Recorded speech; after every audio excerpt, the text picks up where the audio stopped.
Story 1. I've covered a lot of dark stories working the crime beat in Akron, but there's one that clings to me like a wet coat I can't shake off. I live on the edge of town, near the industrial warehouses by the old railway line. Most mornings I walk to the corner gas station for burnt coffee before heading out to whatever courthouse or crime scene I'm covering that day. It's not glamorous, it's not even noble. It's just what I do to pay rent.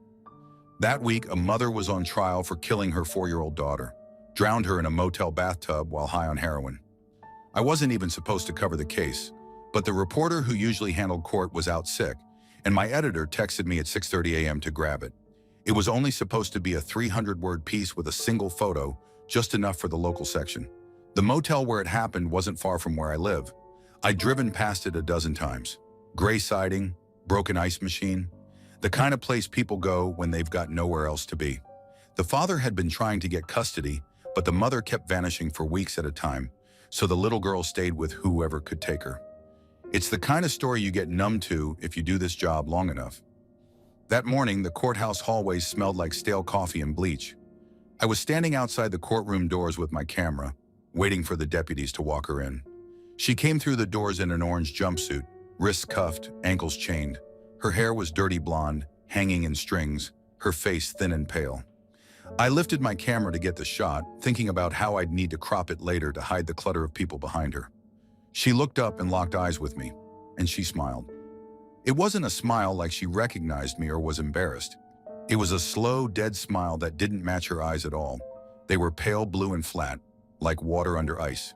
She didn't blink, didn't look away, just kept that small, thin-lipped smile on her face while they led her past me.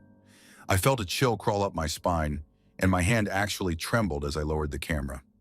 They don't let you bring cameras inside the courtroom, so I set it in the press locker and went in with my notebook.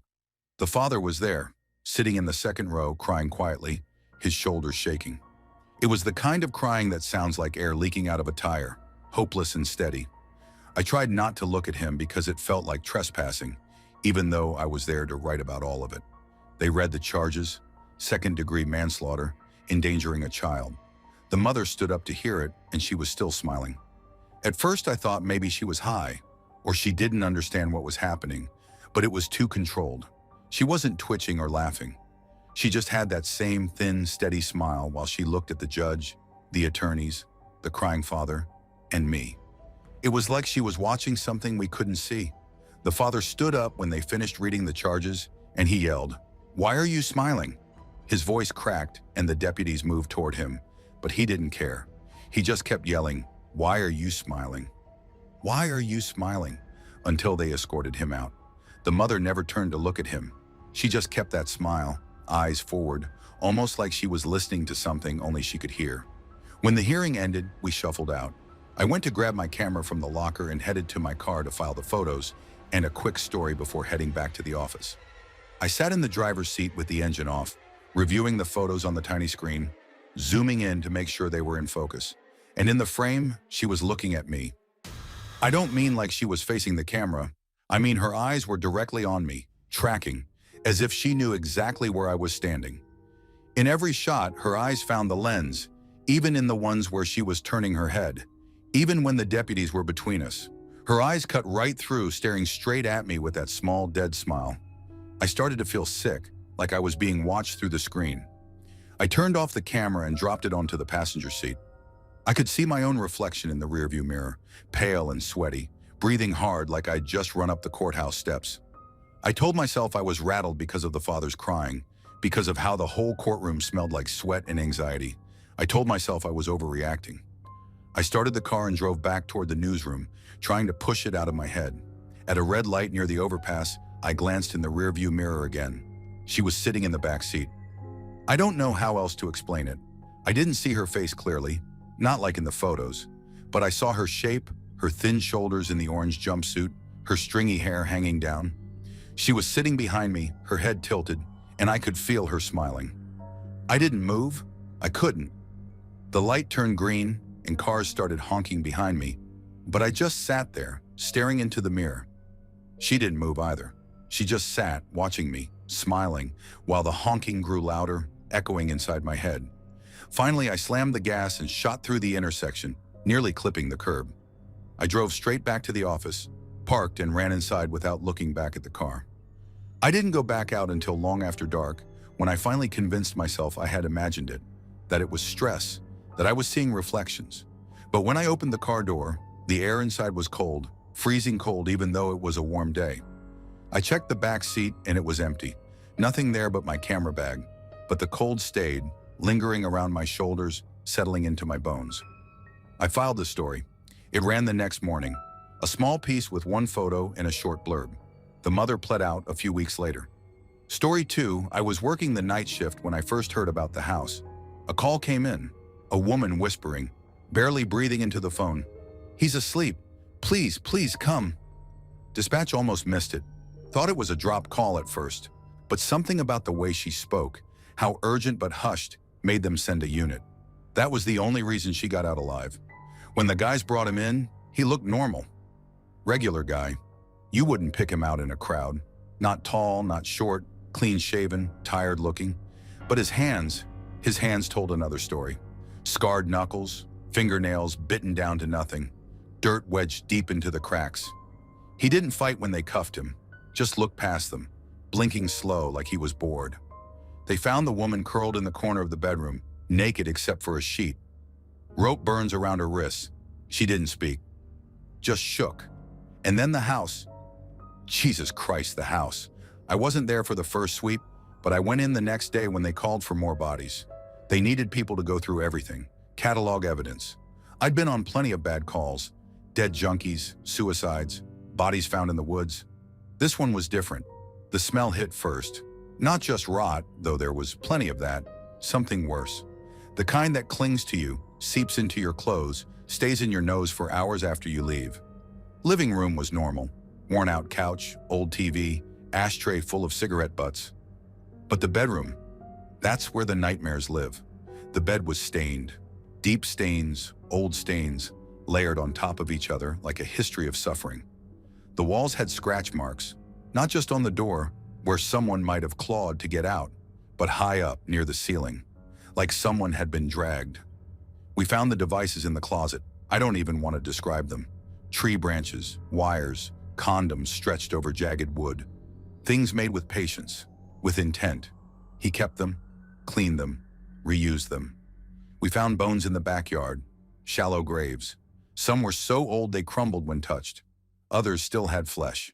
Some of the missing girls, the ones everyone thought had just run off, overdosed, disappeared, were there. Some weren't.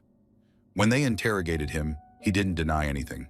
He explained it, step by step, how he picked them, how he kept them, how long they lasted. He didn't know how many, didn't remember. The trial barely mattered. He was done before it started.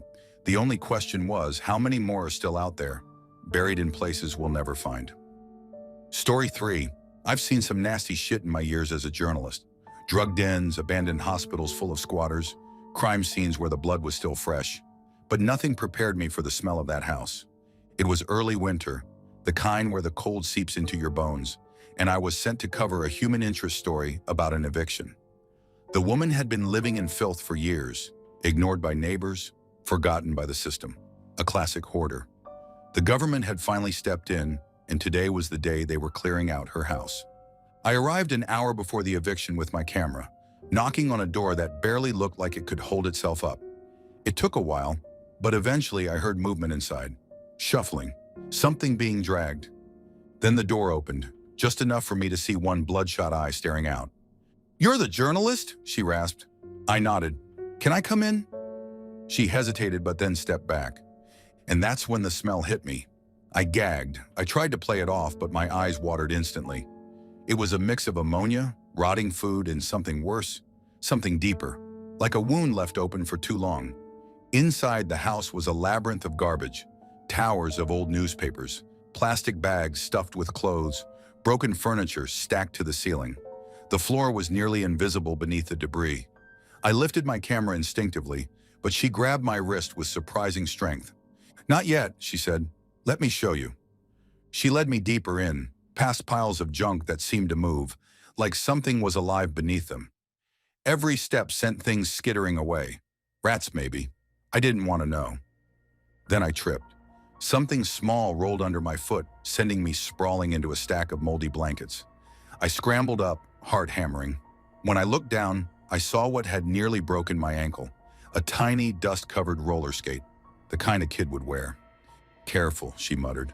"Who's this belong to?" I asked, holding it up. She didn't look at me. "My son."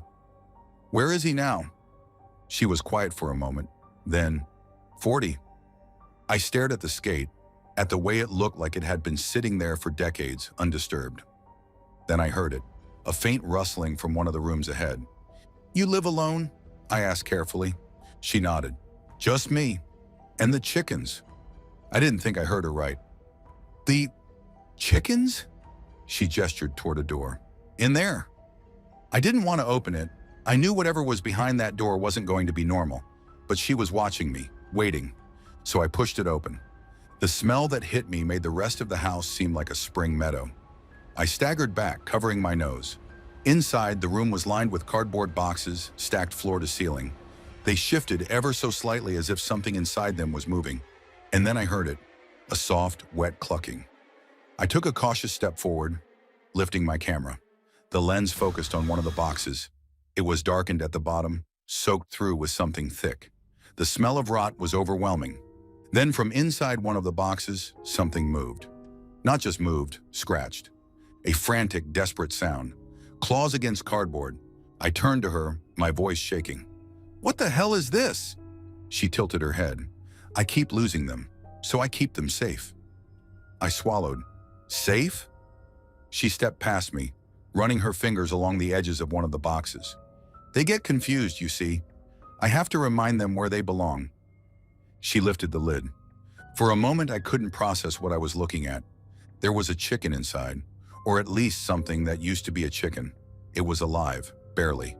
Its feathers were slick with filth, its eyes glassy. And its feet were gone. The stumps twitched as it tried to move, but it couldn't. It had been in that box so long, trapped, that it had simply dissolved. I stumbled back, knocking into another stack of boxes. A wave of movement rippled through them, dozens of frantic scratches echoing in the room. I had to get out. I turned, shoving past her, but she grabbed my arm again. "They get lost," she said. Her nails dug into my skin. "But I always find them." I ripped away from her grip, nearly falling over another pile of trash. She didn't try to stop me as I ran back through the house, through the stinking maze of garbage and decay. I burst through the front door, gulping in the freezing air.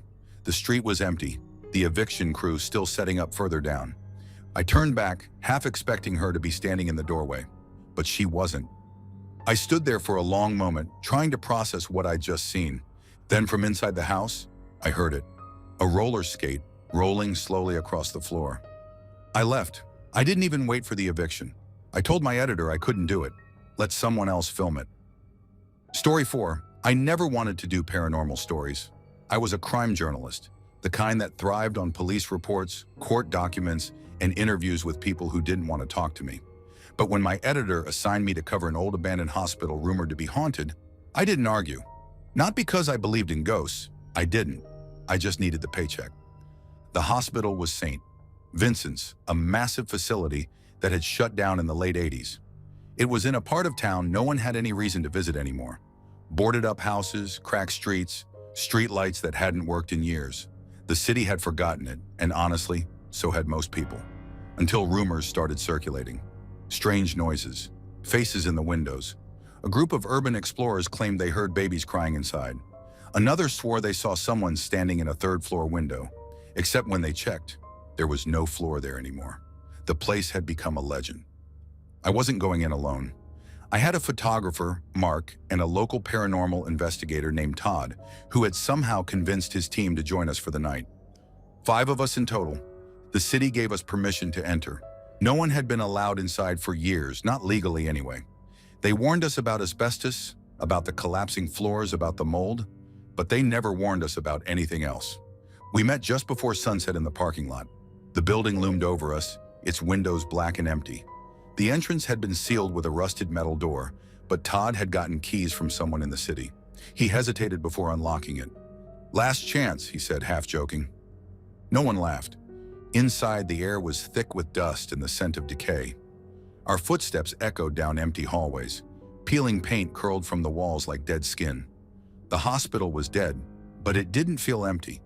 The first couple of hours were uneventful. Mark took pictures, I took notes, and Todd's team set up their equipment: EMF detectors, thermal cameras, voice recorders. We wandered through old patient rooms, past nurses' stations frozen in time. A wheelchair sat abandoned in a hallway, tipped slightly like someone had just gotten up and walked away. Then we heard it, a baby crying. It was distant, faint, but unmistakable. It came from somewhere below us. Mark and I exchanged glances. "That's gotta be a cat or something," he muttered. Todd's face was pale. We've heard that before." We followed the sound, down crumbling staircases, past doors with shattered windows. The crying didn't stop. It got louder. The basement was pitch black. Our flashlights barely cut through the darkness. The air was thick, almost heavy. And then, just as we reached the center of the basement, the crying stopped. Complete silence. Todd's team set up an EVP session. They asked questions into the darkness, pausing after each one to listen for a response on the recorder. Nothing. And then, just as we were about to leave, a whisper. It wasn't one of us. It came from the recorder, replayed in real time through Todd's speaker. "Wait!" My stomach turned. The voice was soft, barely there, but it was real. We all heard it. Todd swallowed hard. "I'm gonna ask again." He cleared his throat. "Who are we waiting for?" The recorder was silent for a few seconds. Then, "He's coming." The basement suddenly felt wrong. I don't know how else to describe it. The air changed. It was thick, suffocating, like something huge was standing in the darkness, watching. Then we heard footsteps. Not ours. Slow, heavy, coming from the hallway we had just walked through. Mark turned his flashlight toward the sound. Nothing. Just empty corridor. Then, closer. Boots on tile. A shape moved at the edge of the light, just for a second. Then another. Closer. Mark whispered, "We need to go." We backed away, but the footsteps didn't stop. They were steady, deliberate. Whatever was coming wasn't running. It didn't need to. I grabbed Todd's arm. "We need to leave." The second I said it, the light went out. Not just my flashlight, all of them. Pitch darkness. Someone gasped. A shuffle. A choking sound. I reached blindly in the dark, grabbed someone's sleeve. "Mark?" No response. And then, a breath. Not mine. Right next to my ear. I ran. I don't know how I found the stairs. I don't know how I made it out. But suddenly we were in the parking lot, gasping for air, hands shaking. Mark still had his camera clutched in his fist. Todd's team looked ashen. No one spoke. We didn't go back for the equipment. We never went back at all. 2 weeks later, Mark had a heart attack. He was 32, perfect health, no explanation. Todd's wife went into cardiac arrest a month later. No history of heart problems. She survived. As for me, I was diagnosed with atrial fibrillation a year later. I still wake up at night, gasping, feeling something pressing on my chest. I don't tell people this story anymore. Story 6. I'm a journalist based out of Cincinnati. I mostly cover local crime and politics, but I also take on the occasional deep dive into urban legends and hauntings. People eat that stuff up, even when they don't believe in it. That's how I ended up investigating the old Holloway house. The place had been abandoned since the late 80s. Big 3-story Victorian, the kind with those turret-like towers, fancy woodwork, wraparound porch. Would have been gorgeous back in its day. Now, it was falling apart. Peeling paint, sagging porch, boarded up windows. The usual. The Holloway family had been old money back in the early 1900s, but something had happened. No one really agreed on what, but the consensus was that the house had seen more than its fair share of tragedy. Murders, disappearances, suicides, you name it. Over time, it became the kind of place people dared each other to go into, but never actually did. That's where I came in. I was working on a feature for a local publication, and my editor suggested we do a piece on Cincinnati's most haunted places. Holloway House was an obvious choice. I wasn't alone either. I had 2 guys with me, Dan, our photographer, and Miguel, our sound guy. We weren't ghost hunters, not really, but we were bringing recording equipment to see if we could catch anything. Maybe some creaky floors, a couple of weird noises. enough to make the story interesting. We got there just before sunset. The air had that heavy, sticky quality to it. Late summer, just before the nights start cooling off. The house sat at the end of a long gravel driveway, set back from the road, surrounded by overgrown trees. No streetlights, no neighbors, just us. The front door was locked, but the back had been kicked in long ago. We stepped inside and the smell hit us immediately. Dust, rot, something faintly metallic. The first floor was a wreck. The wallpaper had peeled in long, curling strips. Furniture, what little was left, was draped in tattered sheets. A chandelier, missing half its crystals, hung in the entryway like a skeleton of its former self. We set up in what must have been the main sitting room. Dan was taking pictures, Miguel was testing the audio, and I was jotting down notes describing the atmosphere. That's when I made the mistake. I don't know why I said it, maybe to lighten the mood, maybe just to fill the silence. But I looked around and muttered, "It must get lonely being in the house all alone." Miguel paused. "You hear that?" Dan and I looked at him. "Hear what?" He was adjusting his headphones, frowning. He rewound the audio and played it back. There was a second of silence, then my voice. "It must get lonely being in the house all alone." And then, underneath it, barely more than a whisper, "Where are you? Where are you? Where are you?" I laughed, but it came out forced. "That's gotta be, what, some weird feedback? A radio signal?" Miguel shook his head. "Number, this was a controlled recording." Dan muttered, "Okay, that's weird," but kept taking pictures. I played it off, but something about the voice made my stomach drop. It wasn't static. It wasn't interference. It sounded like someone was standing right next to me when they said it. I tried to focus, keep working. We moved to the second floor. The air felt heavier there, like it was pressing down on my chest. The hallway was lined with old portraits, faded, the faces blurred with time. One caught my eye. A woman, late 1800s, dark dress, high collar. The thing that got me, her eyes. They weren't looking straight ahead like in most portraits. They were slightly off to the side, like she was watching something, or someone. Miguel set the recorder on the floor. "Let's do another test." We stood there silent. The house was still. No wind, no creaks, nothing. After a minute, Miguel bent down and stopped the recording, played it back. Silence, then footsteps, loud, slow, coming toward us. None of us had moved. Dan cursed under his breath. "Nope, nope, nope." Miguel played it again. The footsteps were getting closer. We looked at each other. The air was wrong now, thick and buzzing like the moments before a lightning strike.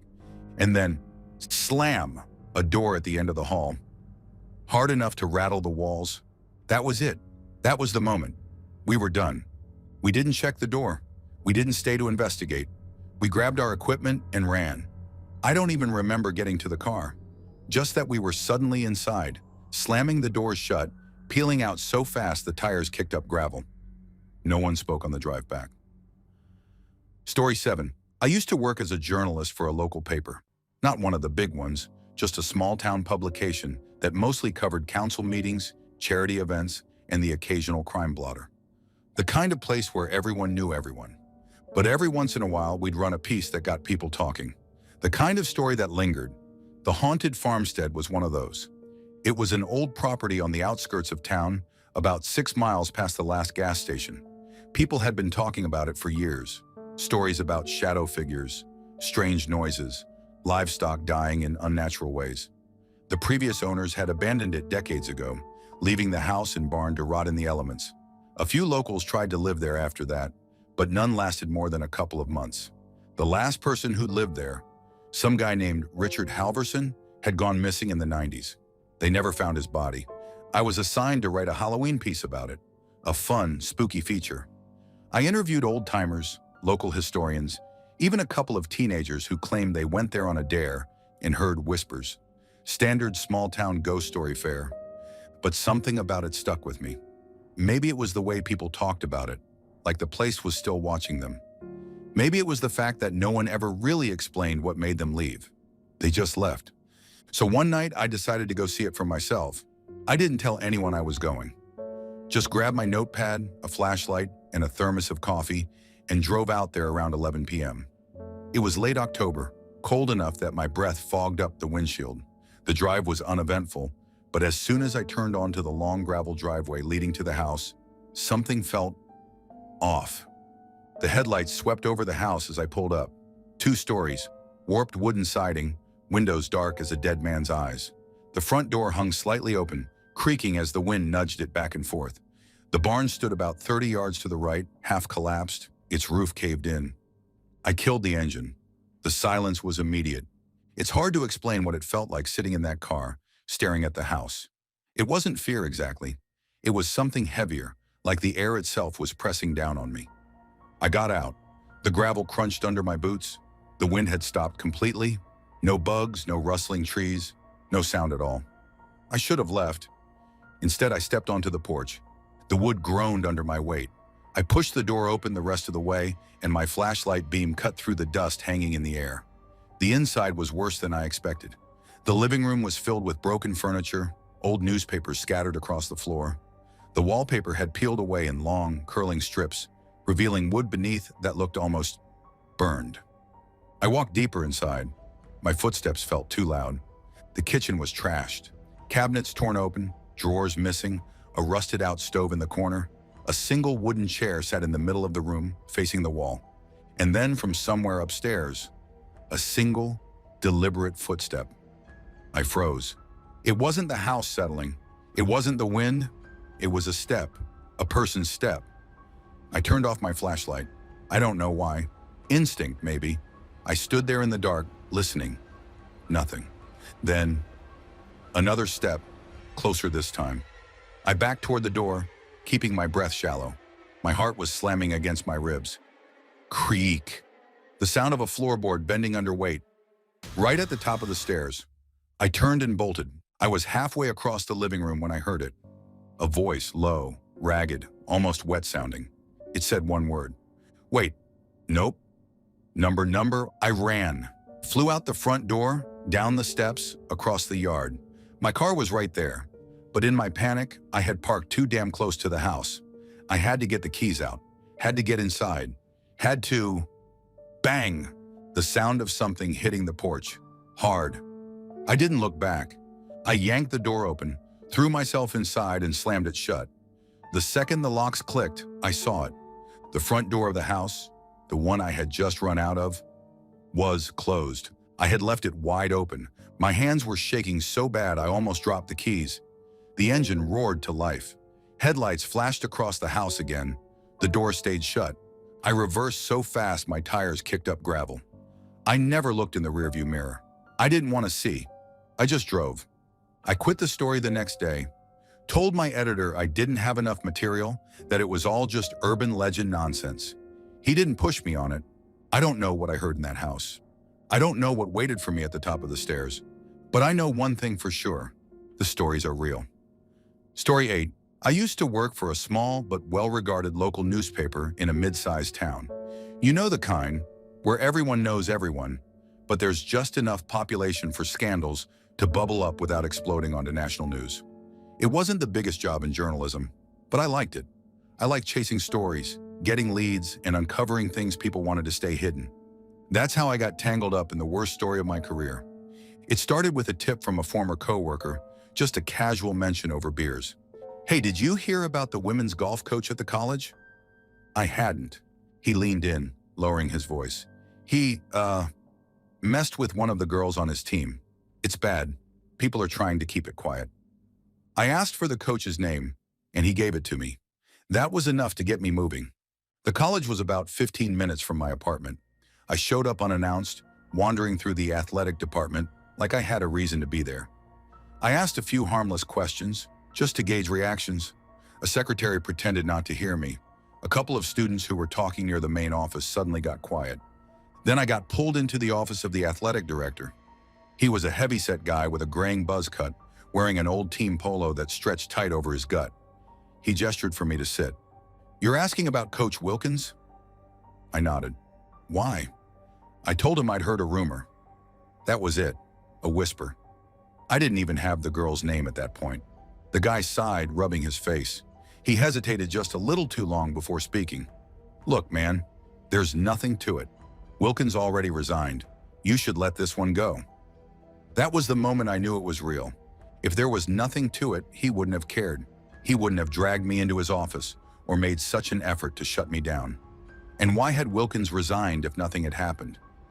Then he gave me the girl's name, just like that, as if he was washing his hands of it. I found her the next day. She was young, still in school, barely 19. We met at a Starbucks near campus. She looked exhausted, dark circles under her eyes, tapping her fingers against her cup. She agreed to talk, but only after I promised to keep everything accurate. And what she told me was worse than I imagined. Wilkins had been her coach for 2 years. He had a reputation for being strict but charming. Like someone's uncle, she said. But he had started singling her out, finding reasons for one-on-one practices, getting touchy when he corrected her form. Then it escalated. One night after a late practice, he offered to give her a ride home. She was tired, she said. It was cold. She didn't think much of it, but he drove right past her apartment. She told me, voice shaking, that she had never been so scared in her life. He took her to his house. She didn't go into detail. She didn't have to. The way her hands clenched around the cup, the way she couldn't look me in the eye, that told me everything. I asked her if she had gone to the police. She let out a bitter laugh. I tried. No one wanted to pursue it. No evidence, they said. Her word against his. And Wilkins was a respected figure in the community. I told her I wanted to write the story. I wanted to put it all out there, with her name if she was okay with it. She nodded. Yeah, do it. And I did. I spent all night writing, making sure every word was right. I triple-checked my facts. I kept the article tight, clean, undeniable. I sent it to my editor, and by the following afternoon, it was live on our website. It blew up, fast. By that evening, it was the third most read article we'd published all year. People were furious. Students protested outside the administration building. Parents were calling for Wilkins' arrest, and then he resigned. That should have been the end of it, but it wasn't. The next morning, my boss called me into his office. He looked pale, real pale. We have a problem, he said. The school's media relations guy had contacted him, asking if we planned to stand by the article. He had heard whispers that something was coming. My boss told him yes, we stood by it. Then the threats started. Someone called the office, said they knew where my boss lived. Another voicemail, hours later, warned that he should make this go away. And that night, someone left a dead raccoon on his front porch. That was when he called me. Look, I don't know who the hell these people are, but I'm not dealing with it. Wilkins has lawyered up. He's suing, and apparently he's got connections. What kind of connections? I asked. Masons. I laughed, but he didn't. No, I'm serious. Freemasons. You know the guys who run those secret lodges? It's not a joke, man. Wilkins is deep in that shit, and I don't know what they're capable of. I didn't believe it, not really, until I started noticing things. A black SUV parked outside my apartment at odd hours, my mail getting tampered with, my brake lines cut. I went to my boss. We can't let this go.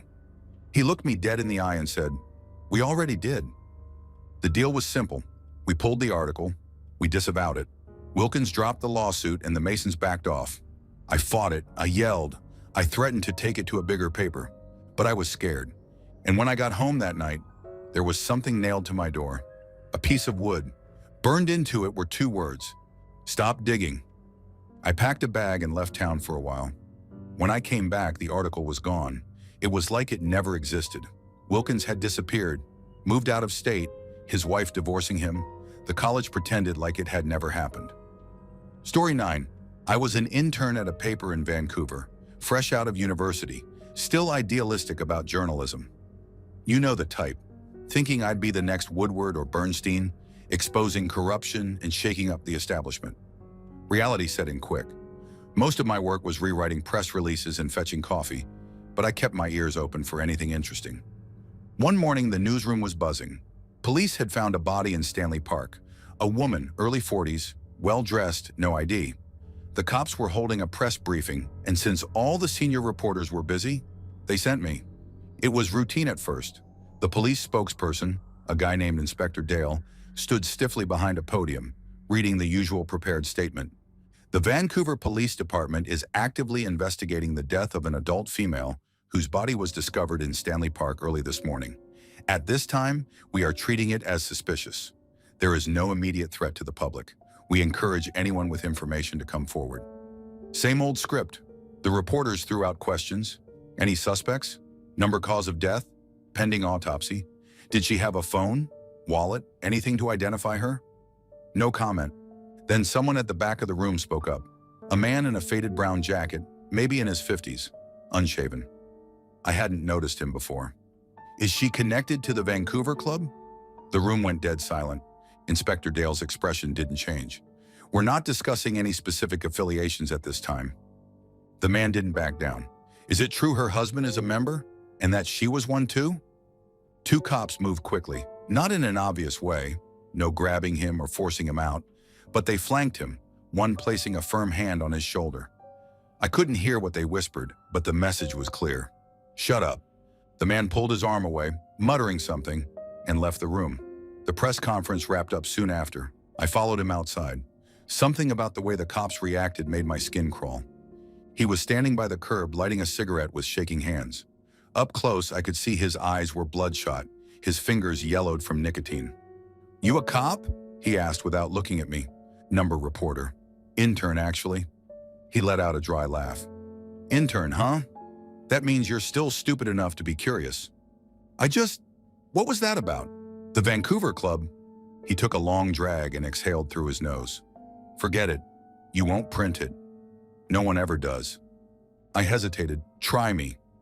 Something in my tone must have convinced him because he studied me for a moment, then nodded. Let's walk. We strolled away from the press conference into a side alley, away from prying ears. He introduced himself as Rick, didn't give a last name. She was married to a real estate guy. You know how it is in this city. Foreign money, big properties, buying up everything. They were rich. Old money and new money mix at the Vancouver Club. The elites, the untouchables. He looked over his shoulder before lowering his voice. But the club isn't just a social spot. You ever wonder why no one talks about it? I didn't answer. They do things there, he continued. Things no one wants to believe. Think Epstein. Think worse. That word, Epstein, made my stomach tighten. They traffic people, I asked. Rick shrugged.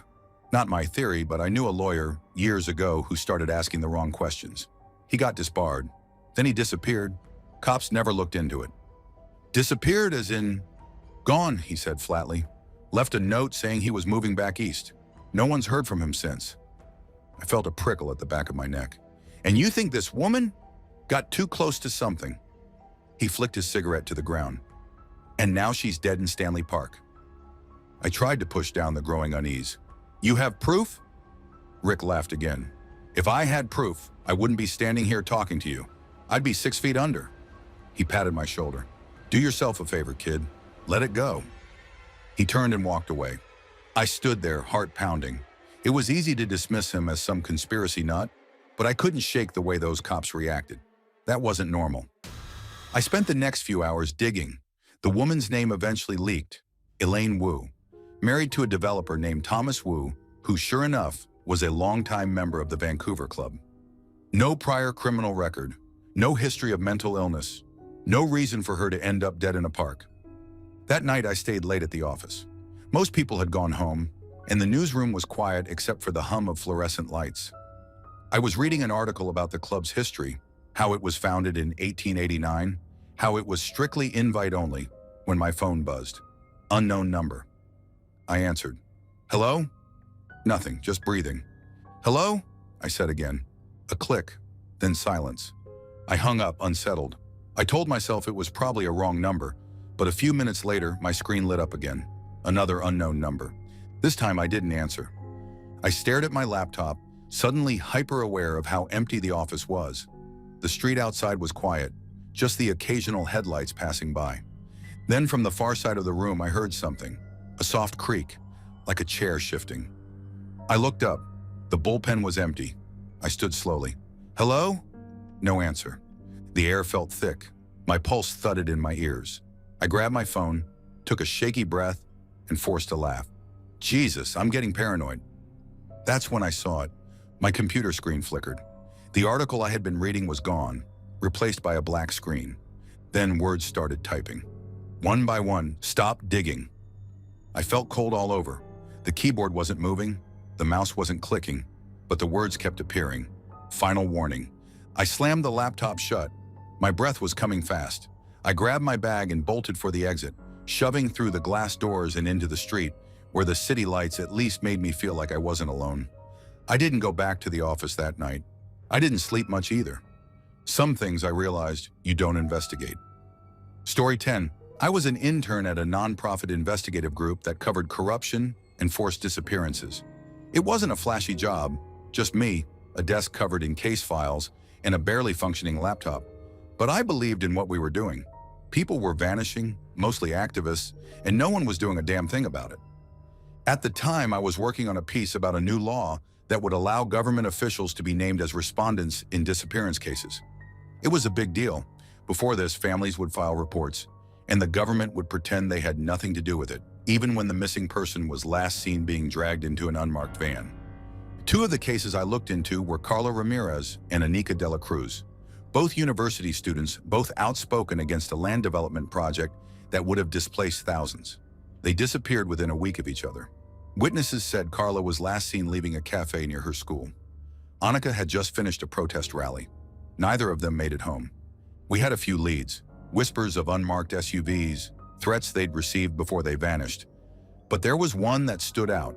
A security guard from Anika's university had come forward. He wanted to talk. The problem? He was terrified. The interview. I met him at a rundown bar on the outskirts of the city. The place smelled like old beer and sweat, and the only other customers were passed out drunks. He sat in the corner, gripping his glass so tightly I thought it would shatter. "You're looking into those girls, right?" he asked. I nodded. He leaned in, eyes darting around like someone was watching us. They weren't taken by the police. Not them. "What do you mean?" He swallowed hard. "I was on duty the night Anika disappeared. She stayed late at the student center, working on something. Around midnight, I saw her leave. She was walking toward the main gate. That's when I saw it." I waited. "Saw what?" He hesitated, then whispered, "Something took her." I frowned. "Something?" He wiped his sweaty palms on his pants. "Not a person, not human." My stomach twisted. I wanted to call bullshit, but something in his expression stopped me. He wasn't lying, or at least he believed what he was saying. "Describe it," I said. He let out a shaky breath. "It was dark, but the streetlights were on. I saw her walking, then she stopped, like she heard something. She turned to look, and then he trailed off." "What?" His voice dropped lower. "The shadows moved." I felt cold. "They weren't right," he continued. "Not like normal shadows. They stretched, reached for her. Then she was gone. No sound, no struggle. 1 second she was there, the next she wasn't."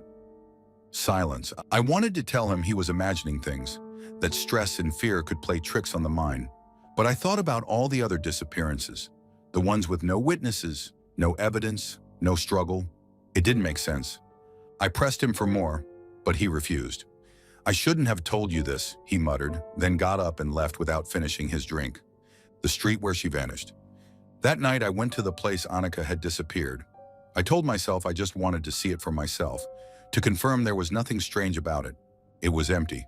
The only sound was the buzzing of a nearby streetlight. I stood on the sidewalk where she was last seen, looking around. Nothing seemed unusual, just a quiet road. I exhaled, feeling stupid. Then the lights flickered. I turned, heart pounding. The street lamp above me buzzed, dimmed, then went completely dark. And the shadows moved. I didn't imagine it. They stretched across the pavement, unnaturally long, twisting toward me. I took a step back. The air felt thick, like I was breathing something heavy. Then I heard it, a whisper, right behind me. I spun around, nothing. I told myself to leave, but my legs wouldn't move. The shadows swirled at my feet, creeping closer. I wanted to scream, but the sound caught in my throat. Then in the corner of my eye, I saw her, Anika, standing in the darkness, just past the reach of the streetlights. Her clothes were the same as the night she disappeared, but her face wasn't right. It was wrong. Twisted, stretched. Like something had tried to make a mask out of her skin, but didn't know how faces were supposed to look. Her mouth moved, but the words didn't match the shape of her lips. "Don't look," she whispered. Then the shadows surged forward. I don't remember running. I don't remember how I got back to my apartment. but I locked the door and sat on the floor, shaking until the sun came up. The aftermath. I tried to follow up with the security guard the next day. His phone was disconnected. When I went to the university, I was told he quit and left the city overnight. No one knew where he went. I dropped the story after that. I told myself it wasn't worth it, that it was better to let it go.